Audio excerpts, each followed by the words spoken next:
महाराष्ट्राचा आवाज आपल्या हक्काचा। राज्यांमध्ये 150 विद्यार्थी संख्येपेक्षा कमी असलेल्या शाळांमध्ये मुख्याध्यापक पद हटवलं गेलं होतं। परंतु महायुती सरकारनं आता 100 पटसंख्या असलेल्या शाळांमध्ये मुख्याध्यापक नियुक्त करण्याचा निर्णय घेतला आहे।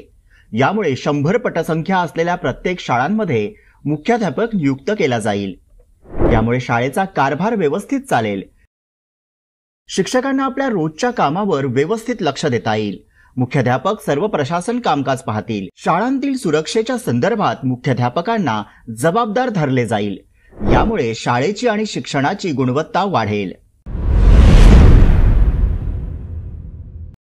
तुमच्या परिसरातील काही घडामोडी किंवा समस्या असतील तर आमच्या वृत्तवाहिनीला संपर्क करा आणि तसेच सतत अपडेट राहण्यासाठी आमच्या वृत्तवाहिनीला सबस्क्राइब करा आणि बेल आयकॉन दाबायला विसरू नका।